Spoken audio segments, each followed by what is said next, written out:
أعوذ بالله من الشيطان الرجيم.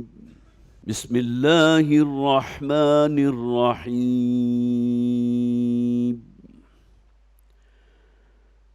ليس البر أن تولوا وجوهكم قبل المشرق والمغرب ولكن البر من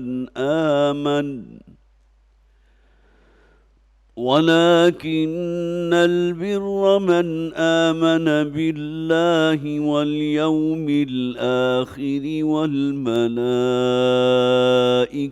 والكتاب والنبيين وآتى المال على حبه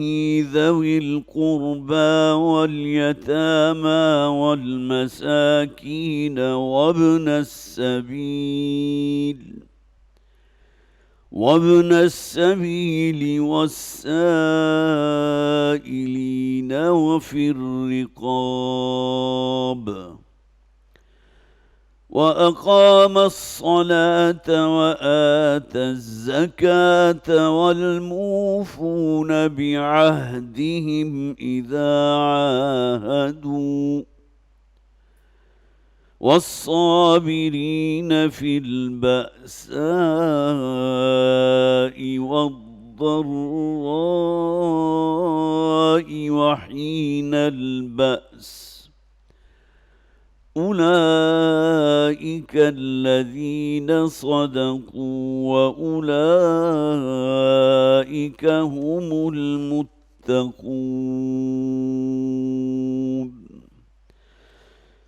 صدق الله العظيم. رب اشرح لي صدري ويسر لي أمري واحلل عقدة من لساني يفقهوا قولي. اللهم ألهمنا رشدنا وأعذنا من شرور أنفسنا آمین یا رب العالمین. آج اللہ کا نام لے کر ہم وقت چونکہ ہمارے پاس بڑا محدود ہوتا ہے اور قرآن حکیم کا یہ مقام جو ہے بہت ہی عظیم مقام ہے قرآن کا. یہ دو طویل آیات، آیت البر اور آیت الکرسی، اسی سورہ بقرہ میں موجود ہیں.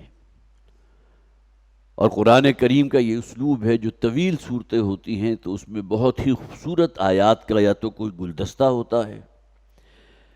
یا پھر یہ کہ ایک ہی آیت ہے جو اپنی جگہ بہت ہی عظیم، بہت خوبصورت، بہت جامع اور بہت معنی. تو یہ دونوں آیات، آیت البر آیت نمبر 177 جو انشاءاللہ آج ہم پڑھیں گے، اور اس کے ساتھ ہی آیت الکرسی جسے نبی اکرم صلی اللہ علیہ وسلم نے تمام آیات قرآنیہ کا سردار قرار دیا تھا. اس سے پہلے کہ اس آیت مبارکہ پر ہم باقاعدہ گفتگو شروع کریں، بارہا ایک اصطلاح آپ نے یہاں سنی ہوگی، منتخب نصاب. والد محترم جب 1966 میں لاہور منتقل ہوئے تھے تو 1966 سے لے کر 1972 تک لاہور شہر کی بہت سی آبادیاں وہ تھی جہاں والد محترم رحمۃ اللہ علیہ نے درس قرآن کا سلسلہ شروع کیا. اور اس سلسلے سے پہلے ہی وہ اپنے ذہن میں ایک نصاب مرتب کر چکے تھے جو حجم کے اعتبار سے تقریباً 2 پارے کے قریب ہے. اور یہ اصل میں ان جامع مقامات پر مشتمل تھا کہ جس میں اللہ نے مجھ سے اور آپ سے خطاب کیا اور ہمیں کیسا انسان بننا چاہیے اس کی تعلیم دی ہے. ایمانیات بھی ہیں، عقائد بھی ہیں، ایمان بالآخرہ، ایمان بالرسالت، اس پر مشتمل آیات بھی ہیں. اور اس کے ساتھ ساتھ ڈوز اینڈ ڈونٹس، یہ کرنا ہے یہ نہیں کرنا. اور ایک پختہ انسانی شخصیت کی جو برگ و بار ہوتے ہیں اس کا ذکر ان آیات میں ہے. گویا کہ انسان، اللہ کون سا انسان چاہتا ہے، قرآن کا انسانی مطلوب کیا ہے. تو اس سلسلے کا یہ دوسرا درس ہے. سب سے پہلا درس دیا جاتا تھا اور اس کا ایک بہت ہی مختصر سا کتابچہ بھی ہے جو شاید لاکھوں کی تعداد میں شائع ہو کر تقسیم ہوا، اور وہ ہے راہ نجات کے نام سے، سورۃ العصر کی روشنی میں، جس میں اللہ نے قسم کھائی ہے کہ تمام انسان تباہی سے، ہلاکت سے، بربادی سے دوچار ہوں گے سوائے ان کے جن میں یہ 4 اوصاف موجود ہوں جن کا ذکر ایک ہی آیت میں آ گیا. الا الذین آمنوا وعملوا الصالحات وتواصوا بالحق وتواصوا بالصبر۔ وہاں صرف ایک لفظ ایمان آیا تھا، لیکن آج جو آیت ہم پڑھیں گے اس میں 5 ایمانیات کا ذکر ہے۔ تو گویا کہ وہی 4 اصطلاحات جو سورۃ العصر میں استعمال ہوئی تھی، انہی 4 کا بیان ہے ایک آیت میں۔ فرق صرف یہ ہے کہ وہ ایک مکمل سورت تھی، اگرچہ کل 3 آیات، مختصر ترین سورتوں میں سے ایک سورت، اور یہ صرف ایک آیت ہے لیکن طویل آیت ہے۔ لیکن اس میں جیسا کہ میں نے عرض کیا کہ مسئلہ وہی ہے کہ انسان کو اگر کامیاب ہونا ہے، فوز و فلاح سے ہمکنار ہونا ہے، تو اسے کیا کرنا ہے۔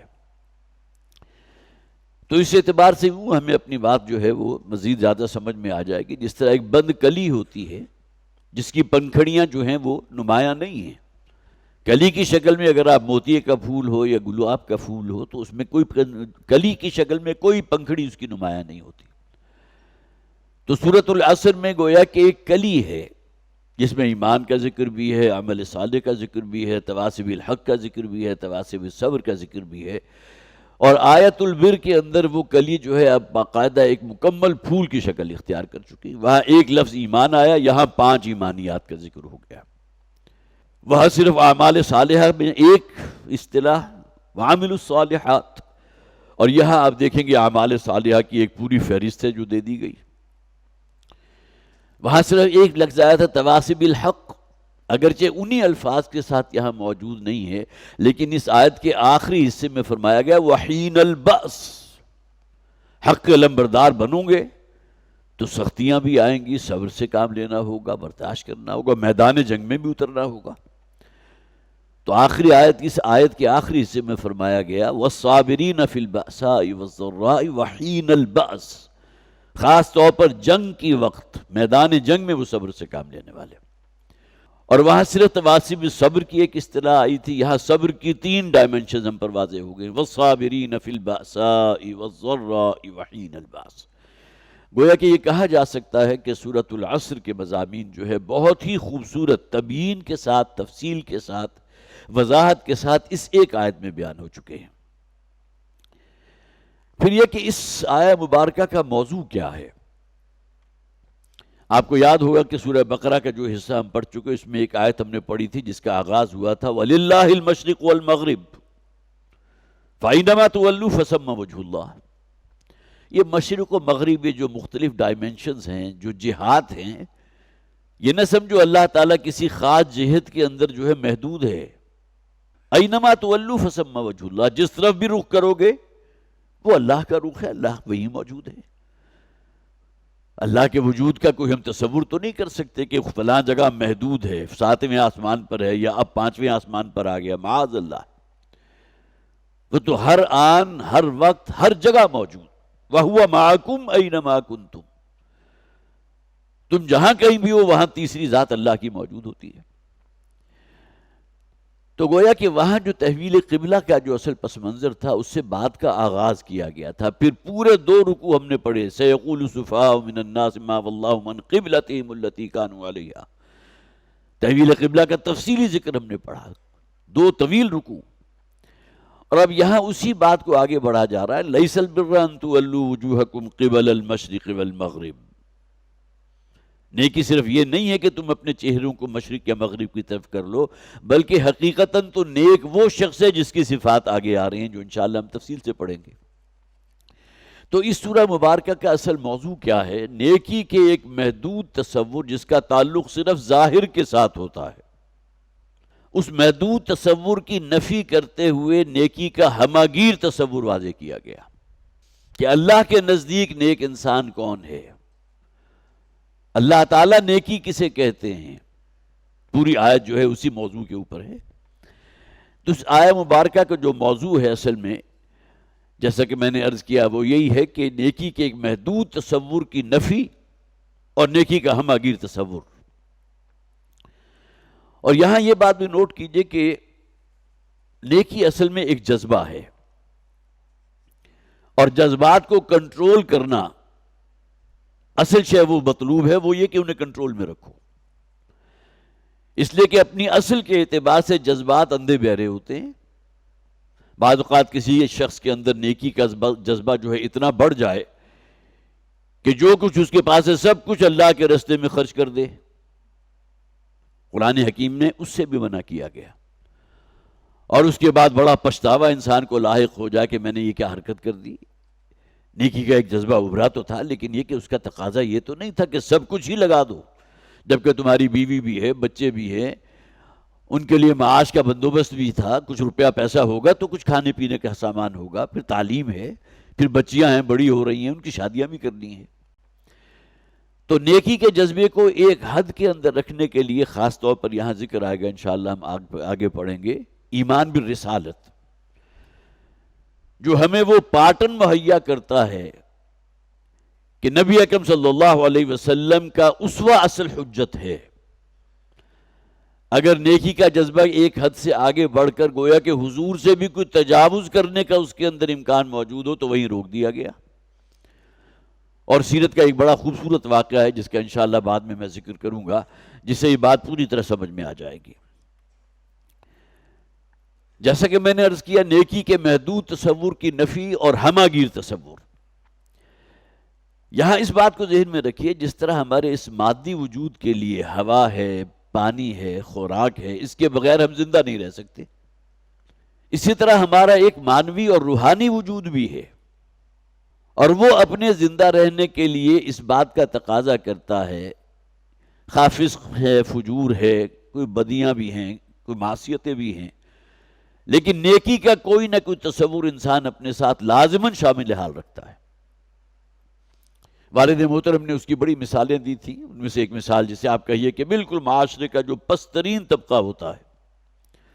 جنہیں ہم فاحشہ عورتوں کے نام سے جانتے ہیں، جسم فروشی کرتی ہیں، وہ تو اصل میں ان کی کمائی کا دھندا ہے. وہ یہ سمجھتی ہیں کہ ہمیں اس کے علاوہ کوئی رستہ ملا ہی نہیں کہ اپنے آپ کو پیش کریں اور اس کی عوض جو ہمیں کچھ رقم حاصل ہو جائے. لیکن یہ کہ ان کے ہاں بھی ایک نیکی کا تصور آپ کو بہت نمایاں نظر آئے گا. بہت سی ایسی خواتین تھیں کہ جنہوں نے مساجد تعمیر کر دی. مجھے یاد ہے کہ ساہیوال چونکہ میرا جائے پیدائش ہے، تو وہاں ایک مائی لاڈو کی جو ہے وہ مسجد کے نام سے ایک مسجد مشہور تھی، جس کے بارے میں سب کو معلوم تھا. وہ ایک طوائف نے اس کو تعمیر کیا تھا، اس لیے کہ ضمیر جو اندر سے کھٹک لگاتا ہے، کچوکے لگاتا ہے کہ غلط کام تم کر رہے ہو یا کر رہی ہو، لہٰذا اپنی اس ضمیر کو تھپک تھک کر سلانے کے لیے، اور وہ روحانی جو انسان کے اندر ایک پیاس موجود ہے اس کی کسی درجے میں سیری کرنے کے لیے انسان نیکی کا کوئی نہ کوئی تصور اپنے ساتھ شامل حال رکھتا ہے. اسی طرح آپ نے دیکھا ہوگا بستہ الف بستہ بے کے بہت سے لوگ، جن کے نام سے بھی لوگ جو ہیں وہ گھبراتے ہیں، جہاں ان کا معاش وہ ہے کہ بھتہ وصول کر رہے ہیں، تاوان لے رہے ہیں، یا کسی کو اغوا کر لیا تو اس کے جو ہے اغوا برائے تاوان جو ہے اس کے ذریعے ان کا جو ہے روٹی کا مسئلہ چل رہا ہے. لیکن ان کے ہاں بھی نیکی کا ایک تصور ہوتا ہے کہ کسی کے ساتھ وہ ظلم اگرچہ اپنی جگہ ہے لیکن وعدہ کیا تو اس کو پورا کریں گے. پھر کسی شخص پر اگر ظلم ہو رہا ہے تو مجھ اور آپ جیسا شخص ممکن ہے کہ وہاں سے نظریں نیچی کر کے نکل جائے، لیکن یہ لوگ ہوں گے کہ جو اس ظالم کا ہاتھ روکنے کے لیے آگے بڑھیں گے. اسی طرح مساجد میں کوئی روپیہ پیسہ لگا دینا، مسجد میں قالین کا بندوبست کر دینا، کوئی واٹر کولر کہیں نصب کر دینا، اب بظاہر ان کی زندگی کا اصل مین دھارا کیا ہے؟ چوری چکاری ہے، غارت گری ہے، ڈکیتی ہے، یا یہ کہ تاوان اور بھتہ وصول کیا جا رہا ہے، لیکن نیکی کا ایک نہ ایک پیوند انہوں نے اپنے ساتھ شامل حال رکھا ہے. اسی طرح بہت سے لوگ معاشرے میں وہ بھی ہیں، رشوت خوری ہے، ظلم ہے، ناجائز دوسروں کے جو اوپر جو ہے مال پر نظریں رکھنا اور اس کو ہتھیانے کی کوشش کرنا. لیکن یہ کہ انہی لوگوں کے دم سے جو ہے آپ کو معلوم ہے کہ معاشرے میں کچھ نہ کچھ نیکی کے، پن کے، خیر کے کام بھی ہوتے ہیں. یتیموں کی دستگیری کر دینا، محتاجوں کی جو ہے مدد کر دینا، بیواؤں کی جو ہے کوئی روزی روٹی کا کوئی بندوبست کر دینا، یہ لوگ بھی کرتے ہیں. اسی طرح ایک طبقہ ایسا بھی ہے کہ جو یہ سمجھتے ہیں کہ نماز روزہ اس کا تعلق تو چونکہ اللہ کے ساتھ ہے، اور اللہ تعالیٰ بڑا غفور ہے، بڑا رحیم ہے، جو حقوق اللہ کے ہم پر ہیں وہ اللہ معاف کر دے گا. اصل نیکی کیا ہے؟ کسی کے ساتھ جھوٹ نہ بولو،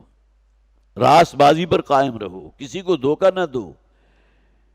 اگر وعدہ کیا ہے تو اس کو پورا کرو۔ تو گویا ان کا سارا زور جو ہے اس پلڑے میں پڑ جاتا ہے، اور اللہ کے جو حقوق کسی بندے کے اوپر ہیں وہ ان کی نگاہوں سے اوجھل ہو جاتے ہیں۔ تو بالکل وہی مثال، نیکی کا ہر شخص کا اپنا ایک تصور ہے، اور اس میں مختلف معاشرے کے جو طبقات ہیں، جو کراس سیکشنز ہیں، ان میں سے چند مثالیں میں نے آپ کے سامنے رکھی ہیں۔ تو بڑی خوبصورت تشبیہ اس کی دی جاتی ہے کہ جس طرح اندھوں کی بستی کے اندر اگر کوئی ہاتھی چلا جائے، اب ان کی آنکھیں تو ہے نہیں کہ ہاتھی کو دیکھ کر اس کا ایک تصور جو ہے ان کے سامنے واضح ہو سکے، وہ تو انسان کی قوت بینائی ہے نا کہ دیکھیں گے تو سمجھیں گے۔ اب چونکہ وہ نابینا ہیں، اندھے ہیں، لہٰذا جس شخص کا ہاتھ اس کی سونڈ پر پڑا اس نے یہ کہا کہ ہاتھی تو ایک بڑے موٹے رسے کی طرح ہے۔ کسی کا ہاتھ جو ہے اس کی ٹانگ پر پڑا اور اس نے ٹٹول کے دیکھا اور نتیجہ نکال لیا ہاتھی جو ہے ایک ستون کی طرح ہے۔ کسی کا ہاتھ اس کے کانوں پر پڑا تو اس نے کہا ہاتھی جو ہے ایک چھاچ کی طرح ہے، پنکھے کی طرح ہے، بڑے بڑے کان ہوتے ہیں اور وہ پنکھے کی طرح جو ہے وہ ہر وقت ہلاتا رہتا ہے۔ اور کسی کا ہاتھ اس کے پیٹ پر پڑا تو اس نے خوب اچھی طرح ٹٹول کر دیکھ لیا کہ ہاتھی تو ایک ڈھول کی مانند ہے۔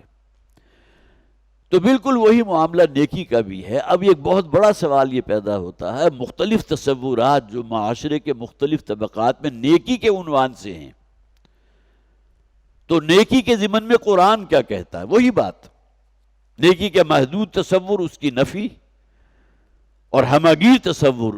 اللہ کے نزدیک نیک شخص کون ہے، نیکی کسے کہتے ہیں، وہ اس آیہ مبارکہ میں بیان کی گئی۔ وہ شعر جو ہے اس کے بڑے خوبصورت، اگرچہ صرف ایک مصرع مجھے یاد ہے، اڑائے کچھ ورق لالے نے، کچھ نرگس نے، کچھ گل نے، چمن میں ہر طرف پھیلی ہوئی ہے داستاں میری۔ تو نیکی کے تصورات کا بھی یہی معاملہ ہے اکثر و بیشتر، کہ جیسا کہ میں نے آپ کو ابھی اس ہاتھی کی مثال دی جو کہیں اندھوں کی بستی میں داخل ہو گیا، اور اس کے بعد پھر ہر شخص نے ہاتھی کے بارے میں اپنا ایک تصور قائم کر لیا۔ اب اس سے پہلے کہ ہم اس آیہ مبارکہ کا باقاعدہ جو ہے وہ تفہیم کا معاملہ کریں، سمجھنے کی کوشش کریں، رواں ترجمہ اس کا ہم کر لیتے ہیں۔ لیس البر ان تولوا وجوہکم قبل المشرق والمغرب، نیکی صرف یہ نہیں ہے کہ تم اپنے چہروں کو مشرق یا مغرب کی طرف پھیر لو، ولیکن البر من آمن باللہ، بلکہ حقیقتاً تو نیکی ہے اس شخص کی کہ جو ایمان رکھتا ہو اللہ پر، والیوم الآخر، آخرت پر، والملائکۃ، فرشتوں پر، والکتاب، کتابوں پر، والنبیین، اور تمام انبیاء پر، وآت المال علی حبہ ذوی القربى، اور یہاں محذوف سمجھیے، اور نیک تو وہ شخص ہے کہ جو اپنا مال خرچ کرتا ہے اس کی محبت کے باوجود قرابت داروں میں بھی، والیتامى، یتیموں میں بھی، والمساکین، مساکین پر، وابن السبیل، راہ چلتے مسافر پر، والسائلین، اور دست سوال دراز کرنے والوں پر، وفی الرقاب، اور گردنوں کے چھڑانے میں، وَأَقَامَ الصَّلَاةَ وَآتَ الزَّكَاةَ، اور وہ شخص کہ جس نے نماز قائم کی اور زکوٰۃ ادا کی، وَالْمُوفُونَ بِعَهْدِهِمْ إِذَا عَاهَدُوا، اور اپنے عہدوں کا پورا کرنے والے جب بھی باہم معاہدہ کر لیں، وَالصَّابِرِينَ فِي الْبَأْسَاءِ وَالضَّرَّاءِ وَحِينَ الْبَأْسِ، اور خصوصاً صبر کرنے والے سختی کی حالت میں، فقر و فاقہ کی حالت میں، تکلیف میں، اور لڑائی کے وقت، جنگ کے وقت۔ اولئک الذین صدقوا، یہی وہ لوگ ہیں کہ جو سچے ہیں، واولئک هم المتقون، اور یہی وہ لوگ ہیں کہ جو حقیقتاً متقی ہیں۔ رواں ترجمے سے یہ بات پھر واضح ہو گئی کہ نیکی کے ایک محدود تصور کی نفی ہے، اور نیکی کا ایک جامع اور ہماگیر تصور اس کو یہاں واضح کیا گیا۔ اب آئیے سب سے پہلے جو یہاں اصطلاح استعمال ہوئی ہے بر کی، لیس البر، بر کسے کہتے ہیں؟ با، را اور را، گویا کہ دو را اگر آ گئے تو اس کے اوپر گویا کہ اب وہ تشدید آ گئی، بر۔ ہمارے ہاں اردو زبان میں ایک اصطلاح استعمال ہوتی ہے بحر و بر۔ بحر کسے کہتے ہیں؟ سمندر کو، اور بر خشکی کو کہتے ہیں۔ جب تک انسان سمندر میں ہوتا ہے، کسی کشتی پر ہو، کسی بادبانی جہاز پر ہو یا کسی بڑے جہاز پر ہو، ذرا طوفان آیا، تیز و تند جھکڑ چلنے لگے، اونچی اونچی لہریں جو آ رہی ہیں، جہاز ڈول رہا ہے، بڑی بے سکونی اور اضطراب کا عالم ہے اس شخص پر جو اس جہاز میں موجود، نہ جانے ساحل تک پہنچنا نصیب ہوگا بھی کہ نہیں ہوگا، کہیں یہ تیز و تند ہوائیں جو ہیں ہمارے اس جہاز کو غرق نہ کر دیں۔ لیکن جیسے ہی یہ لوگ یا وہ جہاز جو ہے ساحل پر پہنچتا ہے تو ساحل پر قدم رکھتے ہی ایک سکون اور اطمینان کی کیفیت انسان پر طاری ہوتی ہے۔ جن حضرات کو کبھی موقع ملا ہو سمندر کے سفر کرنے کا، خاص طور پر کبھی کراچی جائیں تو کیماڑی اور منوڑا، تو آپ نے دیکھا ہوگا کہ جب تک آپ پانی میں ہیں تو ایک بڑی ایک اضطراب کی کیفیت ہوتی ہے، ذرا تیز و تند ذرا ہوا چلنے لگے اور لہریں بھی جو ہے معلوم ہوتا ہے کہ پانی اچھل اچھل کر کشتی کے اندر آ رہا ہے تو پاؤں کے نیچے سے زمین کھسک جاتی ہے۔ لیکن جیسے ہی آپ کی کشتی ساحل پر پہنچتی ہے تو ایک اطمینان اور سکون کی کیفیت طاری ہو جاتی ہے۔ تو گویا کہ وہ اعمال کے جس کے کرنے سے انسان کو اطمینان حاصل ہوتا ہو، سکون حاصل ہوتا ہو، اب اضطراب نہیں ہے بلکہ ایک چین کی کیفیت ہے، اطمینان اور سکون کی کیفیت، وہ اعمال اصل میں نیک اعمال کہلاتے ہیں۔ تو بحر و بر کی مثال کو اپنے سامنے رکھیے، اور خاص طور پر یہاں ان دونوں میں جو نسبت ہے، عدم تحفظ رہے گا بحر کے اندر، لیکن جیسے ہی آپ ساحل پر آ گئے تو ایک اطمینان اور سکون کی کیفیت پیدا ہو جاتی ہے۔ تو یہ اصطلاح ہے جو یہاں لی گئی، جسے ہم گویا کہ جہاں بھی آپ ترجمہ دیکھیں گے نیکی یہ نہیں ہے، نیک اعمال یہ ہیں۔ تو لیس البر ان تولوا وجوہکم قبل المشرق والمغرب، نیکی صرف یہ نہیں کہ تم اپنے چہروں کو مشرق یا مغرب کی طرف کر لو۔ دیکھیے ہر عمل کا ایک ظاہر ہے جو لوگوں کو نظر آ رہا ہے، ایک شخص صدقہ و خیرات کر رہا ہے، ایک شخص بہت ہی خشوع و خضوع سے نماز ادا کر رہا ہے، دیکھنے والا بھی سمجھتا ہے کہ یہ خیر کے کام ہے، نماز کا ادا کرنا بہت ہی خشوع و خضوع کے ساتھ، تو انسان کے دل کے اندر وہ گویا کہ ایک التفات پیدا ہوتا ہے ایسے شخص کی طرف۔ لیکن یہ تمام چیزیں وہ ہیں جس کا تعلق صرف ظاہر کے ساتھ ہے۔ ایک ہے باطنی روح، کہ صدقہ و خیرات کرنے والا وہ شخص جو ہے وہ اس کی اصل نیت کیا ہے، آیا اللہ کو راضی کرنے کا جذبہ بھی ہے یا نہیں، یا صرف اپنے صدقہ و خیرات کا جو ہے نمائش کرنا مقصود ہے یا اس کا چرچا کرانا مقصود ہے۔ تو یہ چیزیں ہیں کہ جس سے کہا جاتا ہے کہ انسان کی نیت کیا ہے۔ انما الاعمال بالنیات، بخاری شریف کا آغاز ہوتا ہے اس حدیث سے جس کے راوی حضرت عمر ہے رضی اللہ تعالی عنہ، اور اس کا مرکزی مضمون یہی ہے، انما الاعمال بالنیات وانما لكل امرئ ما نوى فمن كانت هجرته الى الله ورسوله فهجرته الى الله ورسوله۔ ہجرت جیسا افضل عمل اگر اپنی کسی ذاتی منفعت کی وجہ سے کیا ہے، دکھاوے کے لیے کیا ہے، تو اللہ کے ہاں مقبول نہیں۔ جس کی ہجرت خاص اللہ کے لیے، اللہ کے دین کے لیے تھی، تو اس کا اجر اللہ کے ہاں محفوظ ہے۔ اور لیکن یہ کہ اگر کوئی شخص فرض کیجئے ہجرت کر رہا ہے کسی خاتون سے نکاح کرنے کی غرض سے، کہ جس خاتون سے وہ محبت کرتا تھا وہ ہجرت کر کے مدینے چلی گئی یا کسی اور شہر میں چلی گئی، اب یہ پیچھے کچی ڈاری جو ہے وہ ڈور کی طرح ساتھ بندھے ہوئے وہاں پہنچ گئے، تو یہ ہجرت، حدیث کے اندر الفاظ موجود ہیں، وَمَنْ كَانَتْ هِجْرَتُهُ لِدُنْيَا يُصِيبُهَا أَوْ امْرَأَةٍ يَنْكِحُهَا فَهِجْرَتُهُ إِلَىٰ مَا هَاجَرَ إِلَيْهِ۔ اور جو شخص بھی ہجرت کرتا ہے دنیاوی منفعت کے لیے،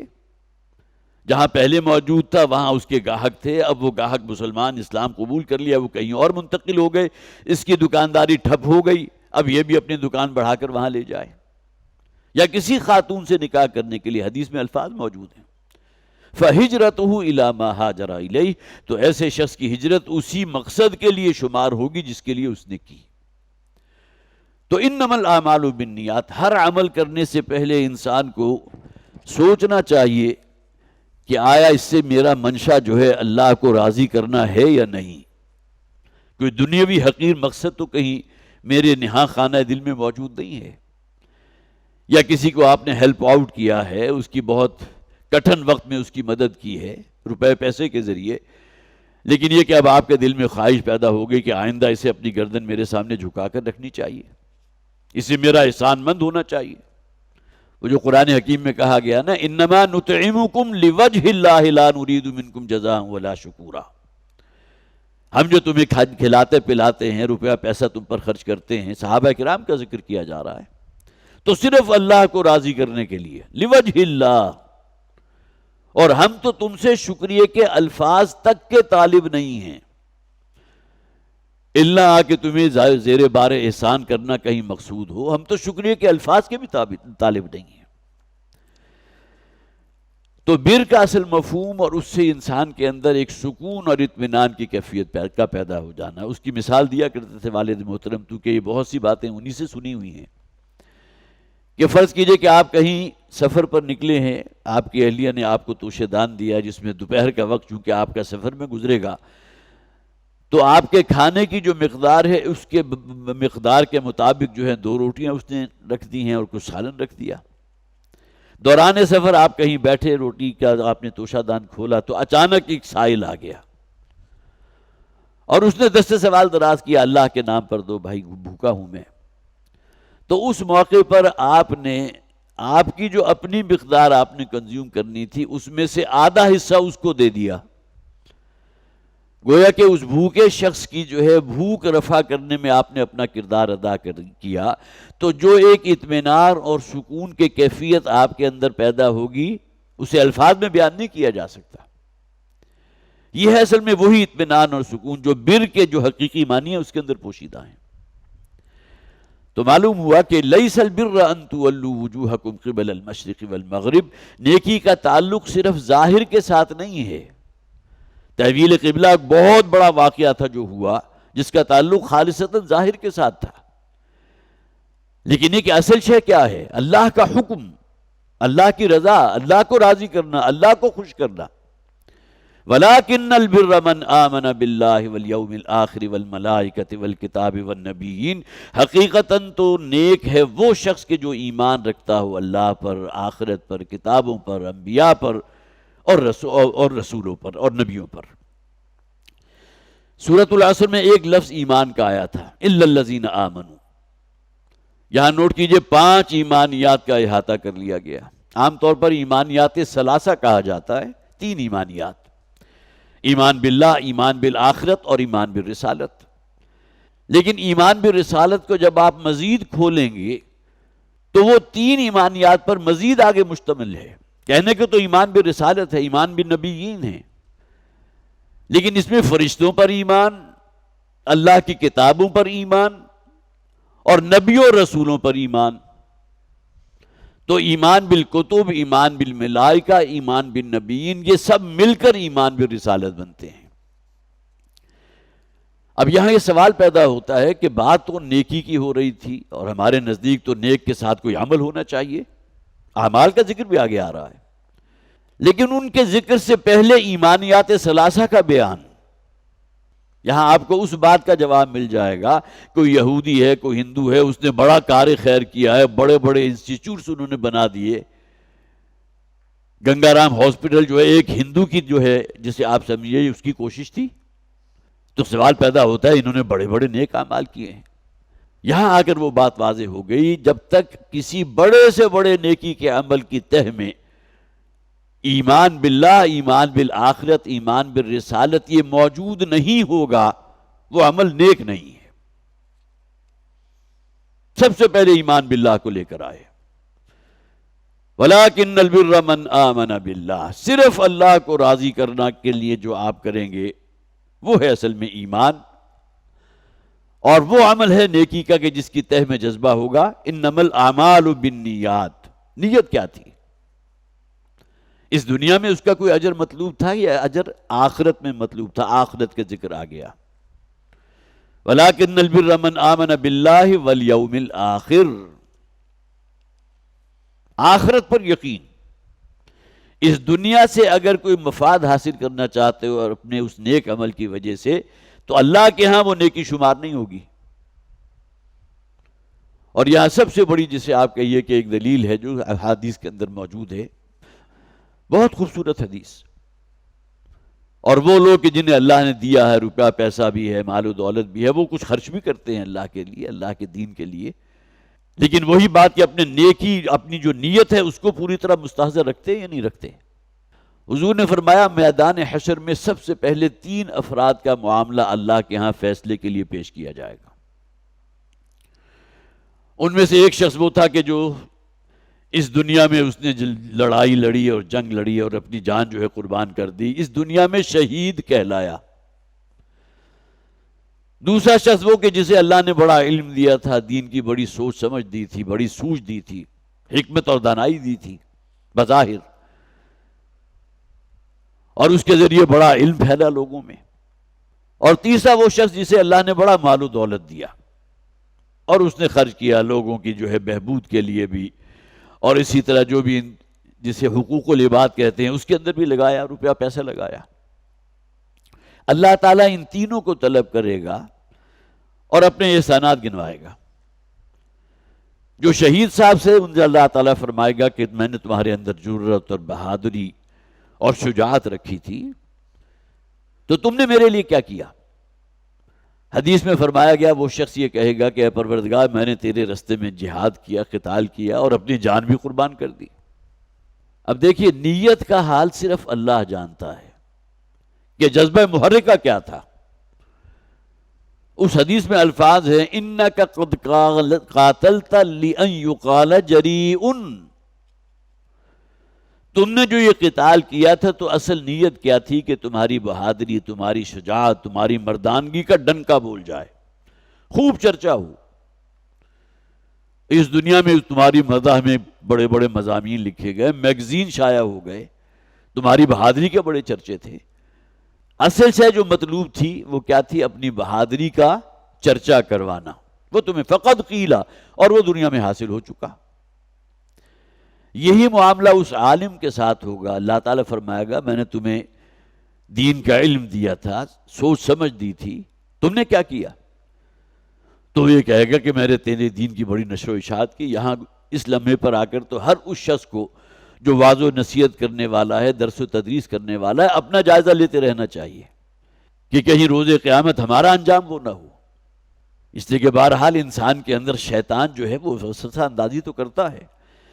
کہیں کسی بات کی مدح ہو گئی، تعریف ہو گئی، تو اندر جو ہے کسی درجے میں کبر پیدا ہو جائے، گھمنڈ پیدا ہو جائے، اپنے کوئی بڑھیا ہونے کا احساس پیدا ہو جائے۔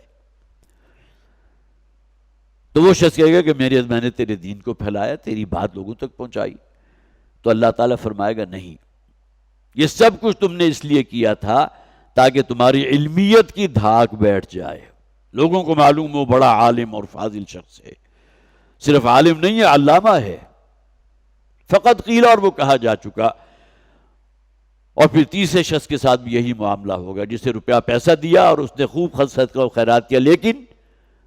اصل شے ریاکاری تھی، خود نمائی تھی، اپنی اس نیکی صدقہ و خیرات کا چرچا کرانا مقصود تھا۔ اس کا نتیجہ کیا نکلے گا کہ پھر اللہ تعالیٰ فرشتوں کو حکم دے گا اور وہ اوندھے منہ گھسیٹتے ہوئے جہنم میں ڈال دیں گے۔ اب آپ یہ کہہ سکتے ہیں یہ حدیث نبی اکرم صلی اللہ علیہ وسلم نے جو بیان کی ہے، تو گویا کہ ہمیں ایک مرتبہ تنبیہ ہو جانی چاہیے کہ ہم جو بھی نیک عمل کریں تو جذبہ محرکہ اندر کیا ہے؟ اللہ کو راضی کرنے کا جذبہ، ایمان باللہ، سب سے پہلے اس کو لے کر آئے۔ نیک عمل وہ ہوگا کہ جس کی تہ میں اللہ پر ایمان موجود ہو، ایمان بالآخرت دوسرے نمبر پر، کہ اپنی اس نیکی کا بدلہ اللہ سے مطلوب ہو، اس دنیا میں اس سے کوئی مفاد حاصل کرنا، کسی کو اپنے زیر بار احسان کرنا، کسی پر اپنی دھونس جمانا کسی درجے میں مقصود نہ ہو۔ اور تیسرے ایمان بالرسالت کا ذکر کیا گیا۔ اب نیکی کے عمل میں ایمان بالرسالت اصل میں بہت اہم ہے۔ نبی اکرم صلی اللہ علیہ وسلم کے اسوہ کی صورت میں ہمارے سامنے ایک مکمل نمونہ موجود، جیسا کہ میں نے ابتدا میں عرض کیا تھا کہ نیکی اصل میں ایک جذبہ ہے، اور جذبے کے اندر ایک حد سے تجاوز کرنے کا عین امکان موجود ہے۔ یہاں بھی نوٹ کیجئے، بہت ہی خوبصورت واقعہ ہے۔ چند صحابہ تھے جو حضرت عائشہ صدیقہ رضی اللہ تعالی عنہ، یا یہ کہ کوئی اور زوجہ محترمہ تھی، ان کی خدمت میں حاضر ہوئے اور نبی اکرم صلی اللہ علیہ وسلم کی معمولات کے بارے میں پوچھا۔ ظاہر ہے کہ جب تک حضور صحابہ کے درمیان موجود ہیں تو صحابی کے سامنے ہیں، لیکن جو بھی حضور کا وقت ہوتا ہے گھر پر گزرتا ہے، استراحت کے لیے گھر چلے گئے، یا جو ظہر اور عصر کے درمیان تھوڑا سا وقفہ ہوتا ہے اس میں قیلولے کے لیے گھر چلے گئے، اور ظاہر ہے کہ ان اوقات کے اندر اپنی اہلیہ اور زوجہ سے قریب تک کوئی ہوتا نہیں، لہٰذا وہ معمولات جو ہے پوچھنے کے لیے بعض صحابہ حضرت عائشہ یا کسی اور زوجہ محترمہ ہیں ان کی خدمت میں حاضر ہوئے، تو جو صحیح صورتحال تھی حضرت عائشہ نے یا ان زوجہ نے ان کے سامنے رکھ دی کہ حضور رات میں آرام بھی کرتے ہیں، نوافل بھی، تہجد بھی ادا کرتے ہیں، اسی طرح حضور جو ہے روزے رکھتے بھی ہیں، یہ نفلی روزوں کا ذکر ہو رہا ہے، جہاں تک فرض روزے ہیں اس کے جو چھوڑنے کا تو کوئی امکان نہیں ہے، لیکن یہ کہ بعض دن کئی دن گزر جاتے ہیں حضور نفلی روزہ نہیں رکھتے۔ تو ان اصحاب نے جب یہ باتیں سنی تو اپنے طور پر یہ سمجھا، یہ خیال کیا کہ نبی اکرم صلی اللہ علیہ وسلم تو چونکہ معصوم من الخطا ہیں، اور اس سے بھی آگے بڑھ کر ان کے لیے تو جنت کا وعدہ ہے ہی، اللہ کے محبوب ترین انسان محمد صلی اللہ علیہ وسلم، ہم ان کا مقابلہ تو نہیں کر سکتے، لہٰذا ہمیں کچھ اور آگے بڑھ کر کرنا چاہیے۔ تو ان میں سے ایک نے یہ طے کر لیا آئندہ پوری زندگی میں ساری رات نماز ادا کروں گا، اپنی کمر بستر سے نہیں لگاؤں گا۔ وہی نیکی کا جذبہ تھا نا، لیکن اپنی حد سے تجاوز کر رہا ہے۔ دوسرے صاحب نے یہ طے کر لیا کہ آئندہ کوئی دن میری زندگی میں وہ نہیں ہوگا جس میں میں روزے سے نہ ہوں، گویا کہ اب میری زندگی جتنی باقی ہے ہر روز میں روزہ رکھوں گا۔ جذبہ نیکی کا ہے لیکن ایک حد سے متجاوز۔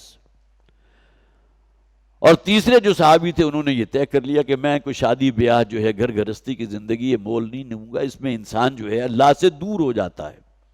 بیوی کی محبت، اولاد کی محبت، ان کے لیے معاش کا بندوبست، جکڑ بندیاں، یہ تمام چیزیں انسان کو اللہ سے دور کر دیتی ہیں، لہذا میں شادی اور نکاح والا جو ہے جھنجٹ اس میں نہیں پڑوں گا۔ نبی اکرم صلی اللہ علیہ وسلم جب گھر تشریف لائے تو حضرت عائشہ صدیقہ رضی اللہ تعالی عنہا یا کوئی اور زوجہ تھی، پھر مجھے نام یاد نہیں آ رہا، انہوں نے یہ پورا واقعہ حضور کی گوش گزار کر دیا۔ اب حضور کا ایک معمول تھا کہ کوئی اہم بات ہوتی تھی تو کسی نماز کے بعد آپ پھر خطبہ ارشاد فرماتے تھے، تو اس کے امیڈیٹ بعد جو نماز آئی تو حضور نے خطبہ ارشاد فرمایا، اور وہ الفاظ جو اکثر و بیشتر آپ نے نکاح کے خطبے میں سنے ہوں گے، من رغب عن سنتی فلیس منی۔ حضرت عائشہ چونکہ حضور کو بتا چکی تھی ان تین صحابیوں کا یہ معاملہ کہ ایک شخص جو ہے یہ عہد کر کے گیا، دوسرے نے یہ بات اپنے لیے طے کر لی، تیسرے نے یہ پابندی اپنے اوپر لگا لی، تو حضور نے کو تو اصل میں اصلاح مطلوب تھی نا، تو حضور نے اس موقع پر فرمایا، ظاہر ہے کہ اس میں بین السطور یہ بات ہے کہ میں نے بھی نکاح کیا ہے، بیک وقت حضور کے نکاح میں 9 ازواج موجود رہیں، میں رات کو آرام بھی کرتا ہوں، ولی جسدی کا علیہ کا حق، میرے جسم کا بھی مجھ پر حق ہے، اور اسی طرح یہ ہے کہ میں نفلی روزے بھی رکھتا ہوں اور پھر یہ کہ نہیں بھی رکھتا، لیکن اگر مجھ سے آگے بڑھ کر تم کوئی فیصلہ کر رہے ہو تو پھر وہ دین کے مزاج کے ساتھ لگا نہیں کھاتا۔ من رغب عن سنتی فلیس منی، جسے میرا اسوہ اور میری سنت پسند نہیں ہے وہ اس کا پھر مجھ سے کوئی تعلق نہیں۔ تو یہاں اصل کی رول کس شے کا ہے؟ وہ ایمان بالرسالت کا ہے کہ نبی اکرم صلی اللہ علیہ وسلم کی زندگی، وہ جو ایک بڑا سانچہ ہمیں فراہم کر دیا گیا، کہیں نیکی کا جذبہ اس سے آگے نکلنے کی اگر کوشش کرے تو اسے وہاں سنب کرنا مقصود ہوتا ہے، جو حضور نے کیا۔ اس لیے کہ جو خطبہ ارشاد فرمایا اس میں یہ الفاظ بغیر کسی وجہ کے نہیں آئے، من رغب عن سنتی فلیس منی۔ جب حضور تک معلوم ہوا، حضرت عائشہ نے وہ بات پہنچا دی، تو اس پر حضور کا رد عمل یہ تھا۔ تو یہ پانچوں ایمانیات جو اصلاً 3 ایمانیات ہیں، ایمان باللہ، ایمان بالآخرت اور ایمان بالرسالت، یہ گویا کہ بنیاد بنتی ہے کسی عمل کے نیک قرار پانے پر۔ نیک عمل کون سا ہوگا؟ جس کی تہ میں اللہ کو راضی کرنے کا جذبہ ہو، اس کا اجر، اس کا ریوارڈ آخرت میں مطلوب ہو، اس دنیا میں نہیں۔ اور تیسرے نمبر پر یہ کہ ایمان بالرسالت اس درجے کا کہ اللہ کے رسول صلی اللہ علیہ وسلم کا اسوہ ہی مشعل راہ ہو، اور وہی انسان کے لیے رہنمائی کا سب سے بڑا جذبہ ہو۔ تو یہاں وہ سوال جو پیدا ہوتا تھا کہ نیک جو ہے وہ کوئی عمل ہے، لیکن یہاں ان عقائد کی بات سب سے پہلے کی گئی اور اس کے بعد مؤخر کیا گیا، اور اس میں بھی نوٹ کیجئے سب سے پہلے جسے ترجیح دی گئی ہے وہ انسانی ہمدردی کا جذبہ ہے۔ وَلَٰكِنَّ الْبِرَّ مَنْ آمَنَ بِاللَّهِ وَالْيَوْمِ الْآخِرِ وَالْمَلَائِكَةِ وَالْكِتَابِ وَالنَّبِيِّينَ۔ 5 ایمانیات کا ذکر کرنے کے بعد فرمایا گیا وَآتَى الْمَالَ عَلَىٰ حُبِّهِ ذَوِي الْقُرْبَىٰ وَالْيَتَامَىٰ وَالْمَسَاكِينَ وَابْنَ السَّبِيلِ وَالسَّائِلِينَ وَفِي الرِّقَابِ۔ یہ قرآنی ترتیب ہی بیان کر دی گئی۔ اور انسانی ہمدردی کا جذبہ کسی شخص میں ہوگا تو اپنا روپیہ پیسہ کسی پر خرچ کرے گا نا۔ اور واقعہ یہ ہے کہ یہ اس درجے جسے آپ کہیے اہم شے ہے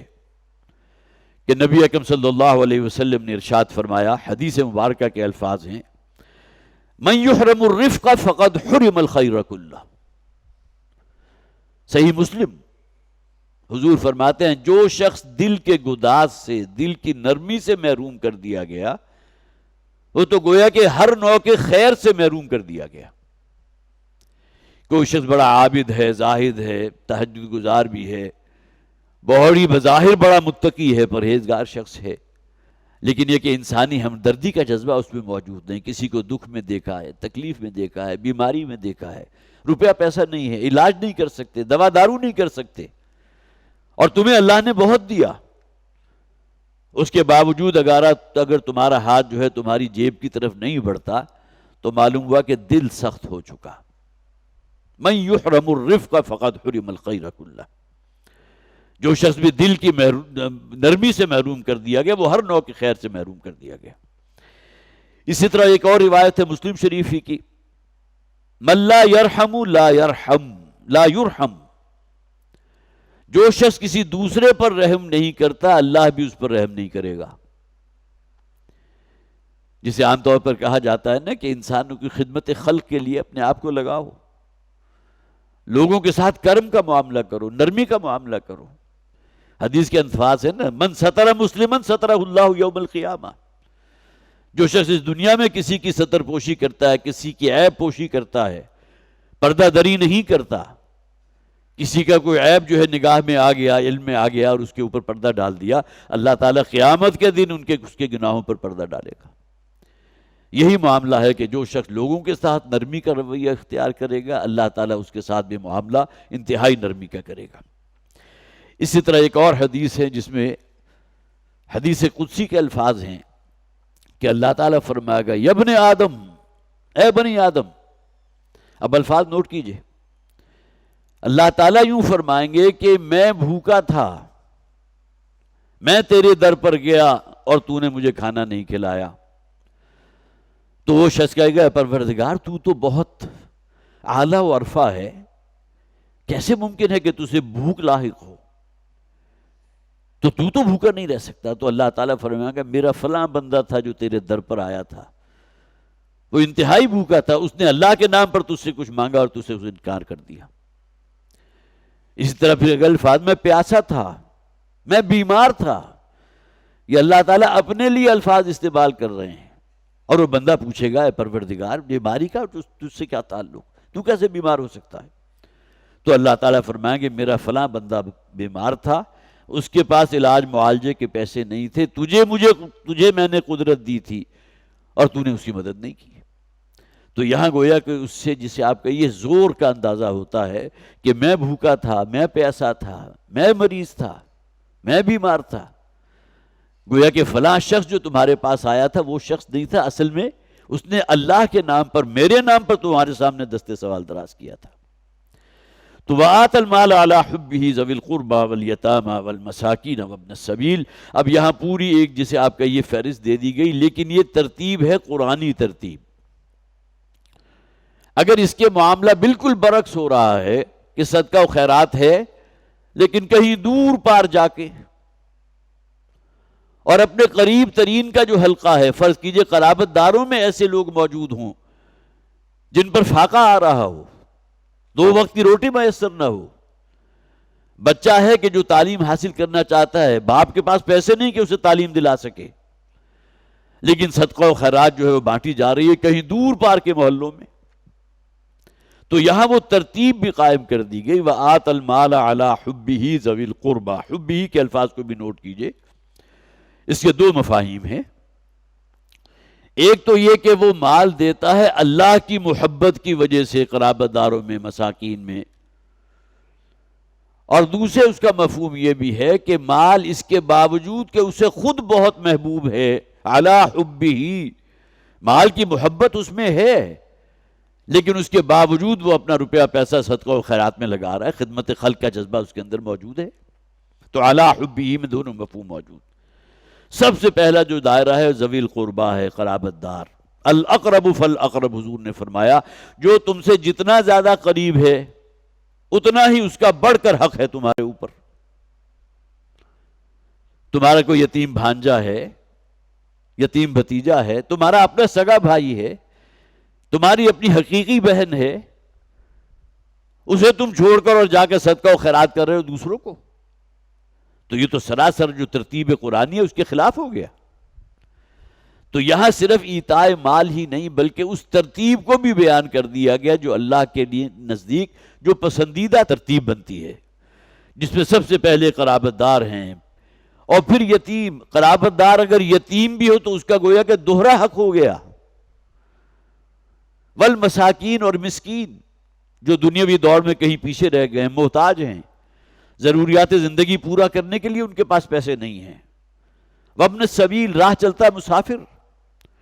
وہ بھی گویا کہ بالکل اجنبی کی حالت میں ہوتا ہے نا، گھر میں ہے، اپنے محلے میں ہے، تو سب لوگوں کو معلوم، فقر و فاقہ ہے، بھوک ہے، بیماری ہے، سب لوگوں کے علم میں، لیکن کہیں سفر پر ہے اور اس کے پاس کھانے پینے کو کچھ نہیں، تو ظاہر ہے کہ اگر وہ دستے سوال دراز نہیں بھی کرتا تو جیسا کہ فرمایا گیا ہے نا کہ ان کی باڈی لینگویج سے تم اندازہ لگا لو گے کہ یہ بھوکا ہے، تن ڈھانکنے کو کپڑے اس کے پاس موجود نہیں ہیں۔ تو یہ تمام چیزیں جو ہیں وہ ایک ترتیب کے ساتھ بیان کر دی گئیں، والسائلین، اور دستے سوال دراز کرنے والے۔ یہاں ان پروفیشنل جو بیگرز ہوتے ہیں ان کو نکال دیجئے، جن کا کام ہی گویا کہ ذریعہ معاش یہ ہے، کما بھی سکتے ہیں، اٹے کٹے بھی ہیں، صحت مند بھی ہیں، جوان بھی ہیں، لیکن اس کے باوجود جو ہے کھڑے ہوئے چوکوں کے اوپر، ریڈ لائٹس کے اوپر آ کر جو ہے اپنا آپ کے دروازے کو نوک کر کے جو ہے آپ سے طلب کر رہے ہیں۔ ان کو تو دینا گویا کہ اس پروفیشن آف بیگری کی حوصلہ افزائی کرنا ہے۔ نبی اکرم صلی اللہ علیہ وسلم نے تو اس درجے ناپسند فرمایا تھا دستے سوال دراز کرنے کو کہ ایک صحابی حضور کے پاس آئے اور آ کر کہا کہ مجھے کئی وقت کا فاقہ ہے، تو حضور نے کہا کیا کر سکتے ہو؟ اس نے کہا کچھ نہیں، تو حضور نے کہیں سے ایک کلہاڑی کا بندوبست کیا اور اسے کہا جاؤ اور جا کر جو ہے جنگل سے یا کھیت جو بھی جھاڑ جکاڑ ہے اسے لا کر فروخت کرو،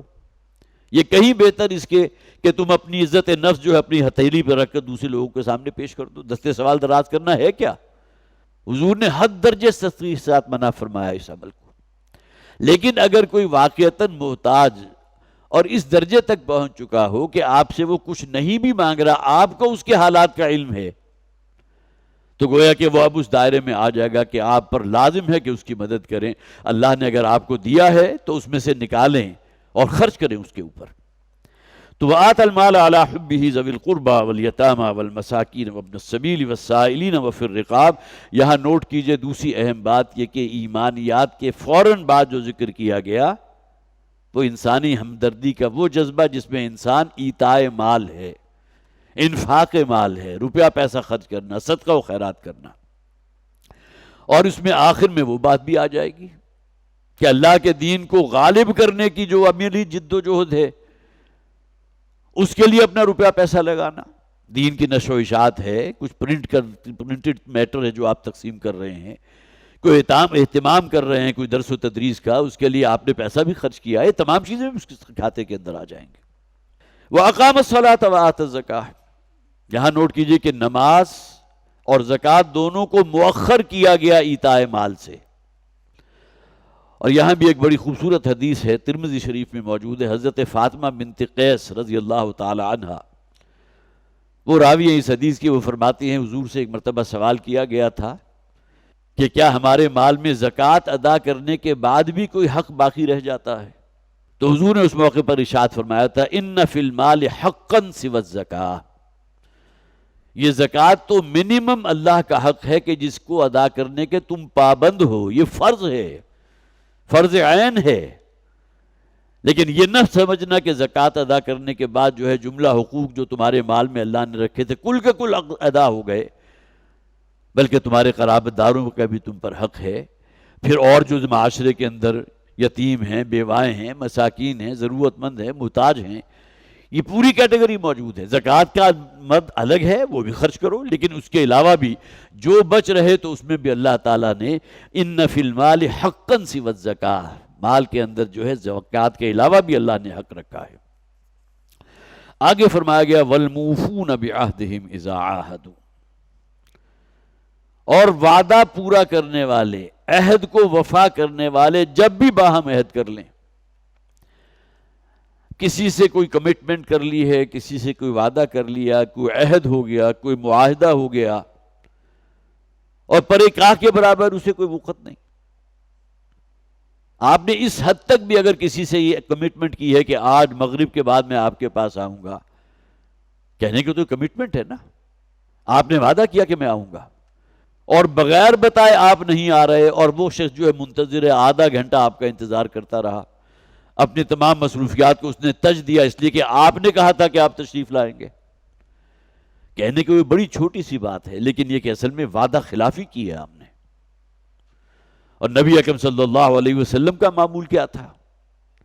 ایفاء عہد کے اوپر جو حضور کی احادیث ہیں اس درجے اہم ہیں کہ حضرت انس رضی اللہ تعالیٰ عنہ فرماتے ہیں کہ بہت ہی شاذ ہوا ہے کہ نبی اکرم صلی اللہ علیہ وسلم نے ہمیں خطبہ ارشاد فرمایا ہو اور اس میں یہ نہ کہا ہو قلما خطبنا رسول اللہ صلی اللہ علیہ وسلم الا قال لا ایمان لمن لا امانت له ولا دین لمن لا عہد له۔ اس شخص کا کوئی ایمان نہیں جس کے اندر ایفاء عہد نہیں ہے، جس کے اندر امانت داری کا وصف نہیں ہے، اور اس شخص کا کوئی دین نہیں ہے، بے دین ہے وہ شخص کہ جس کے اندر امانت داری، جس کے اندر عہد کی پاسداری نہیں ہے۔ دونوں چیزیں جو یہاں آ گئیں، والموفون بعہدہم اذا عاہدوا، وعدہ کرنا اور اس کو وفا کرنا، اور دوسرے مقامات پر خاص طور پر امانتوں کو ادا کرنا، امانت میں خیانت نہ کرنا۔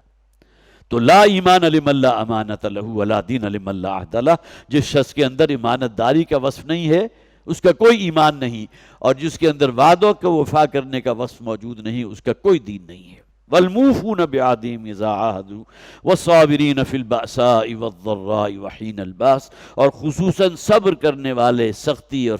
فقر و فاقہ کے عالم میں بھی، اور تکلیف اور بیماری کے وقت بھی، اور حین الباس اور جنگ کے وقت۔ یہ جنگ کون سی ہے؟ حق و باطل کا معرکہ، میدان جنگ ہے، غزوہ بدر ہے، غزوہ احد ہے، غزوہ احزاب ہے۔ حضور کی سیرت کا مطالعہ کر لیجئے، معلوم ہوتا ہے کہ کوئی سال ایسا نہیں گزرتا جس میں کئی کئی غزوات موجود نہ ہو۔ اس میں کوئی اپنی حکومت قائم کرنا تو مقصود نہیں تھی نا، اللہ کے دین کو غالب کرنا مقصود تھا۔ لہٰذا صبر کی تین ڈائمنشن، سورۃ العصر جس کا میں نے بالکل ابتدا میں حوالہ دیا تھا، وہاں صرف ایک اصطلاح تھی وَتَوَاصَوْا بِالصَّبْرِ، باہم ایک دوسرے کو صبر کی تلقین کرتے رہے، اور یہاں صبر کی تین ڈائمنشن، تین درجات کا ذکر کر دیا گیا، وَالصَّابِرِينَ فِي الْبَأْسَاءِ وَالضَّرَّاءِ وَحِينَ الْبَأْسِ۔ باسا کہتے ہیں فقر و فاقہ، ضرّا کہتے ہیں تکلیف جس میں بیماری بھی آ جائے گی، اور حین الباس اور خاص طور پر جنگ کے وقت جو ہے وہ مردانگی کے ساتھ، شجاعت کے ساتھ، اور ایسا نہ ہو کہ کوئی دشمن کا وار پڑے، تکلیف ہو اور اس موقع اوپر زبان سے غلط الفاظ نکل جائیں، یا یہ کہ اس حد تک انسان چلا جائے کہ واپس اپنے آبائی دین میں پلٹ جائے، جیسا کہ ایک شخص کا معاملہ آتا ہے سیرت میں کہ کسی غزوے میں حضور کے ساتھ شریک تھا، اور نبی اکرم صلی اللہ علیہ وسلم کے بعد میں جو ہے وہ علم میں آیا کہ کچھ لوگوں نے کہا کہ فلاں شخص جو ہے وہ بھی شہید ہو گئے، تو حضور نے فرمایا کہ میں نے تو اسے جہنم کی آگ میں دیکھا۔ اب یہ حدیث کے الفاظ بیان کرتے ہوئے بھی انسان کے اوپر جو ہے کب کبھی طاری ہوتی ہے، کہاں حضور کے ساتھ ایک غزوہ میں شریک، اور جب تحقیق کی گئی تو معلوم ہوا کہ وہ جو ایک تکلیف ہوئی تھی، زخمی ہونے کی وجہ سے جو تکلیف تھی، تو اس کو برداشت نہیں کر سکے اور وہ خنجر جو ہے اپنے سینے میں خود گھونپ لیا، گویا کہ خودکشی کی موت مرے۔ تو یہ الفاظ جو ہیں کہ تم اسے خود شہید کہہ رہے ہو جبکہ میں نے جہنم کی آگ میں اسے جلتے ہوئے دیکھا۔ تو اب یہ معاملہ اس حد تک کہ اللہ تعالیٰ جو ہے صبر کے ساتھ اس کے اوپر پوری طرح قائم رہے۔ حین الباس، صبر کی وہ ڈائمنشن کہ جس میں مارکہ حق و باطل ہے اور انسان پر تکلیف بھی آ رہی ہے، وہ زخمی بھی ہو رہا ہے، شدید تکلیف میں بھی ہے، لیکن صبر کا دامن ہاتھ سے نہ چھوڑے۔ اولئک الذین صدقوا واولئک هم المتقون، یہی وہ لوگ ہیں کہ جو اپنے نیکی کے سچے ہیں، سچے پکے نیک انسان، جن کے دل میں ایمانیات گہرے اترے ہوئے ہوں، جن کے دل میں انسانی ہمدردی کا جذبہ موجود ہو، اپنا روپیہ پیسہ خرچ کرنے سے دریغ نہ کریں، خدمت خلق میں بھی کسی کو تکلیف میں دیکھا ہے، کسی کو بیماری میں دیکھا ہے، پھر یہ کہ نمازوں پر پوری طرح کاربند ہوں، زکوٰۃ کے ادا کرنے والے ہوں، پھر جب بھی باہم معاہدہ کرنے تو اس پر پوری طرح پورے اترنے والے، اور پھر آخر میں صبر کی تینوں ڈائمنشنز کا ذکر کر دیا گیا۔ اللہ کے نزدیک نیک انسان یہ ہے، اولئک الذین صدقوا، یہ وہ لوگ ہیں کہ جو راست باز بھی ہیں، جو سچے بھی ہیں، اور جو نیکی کے بھی سچے اور پکے ہیں۔ وَأُولَئِكَ هُمُ الْمُتَّقُونَ، اور صرف یہی وہ لوگ ہیں کہ جو اللہ کے ہاں متقی شمار ہوں گے۔ یہ صرف ایک آیت ہے کہ جس میں جیسا کہ میں نے بالکل ابتدا میں عرض کیا تھا کہ جو لوازم نجات جن کا ذکر سورۃ العصر میں کیا گیا، جو منتخب نصاب کا بنیادی درس ہے، انہی کی بہت ہی خوبصورت ایک توضیح اور تبیین جو ہے اس ایک آیت میں ہمارے سامنے آ گئی۔ اللہ تعالی ہمارے اندر حقیقی ایمان پیدا فرمائے اور اپنی نگاہوں میں واقعتاً ہمیں نیک بندہ بننے کی توفیق عطا فرمائے۔ بارک اللہ لی ولکم فی القرآن العظیم ونفعنی وإیاکم بالآیات والذکر الحکیم۔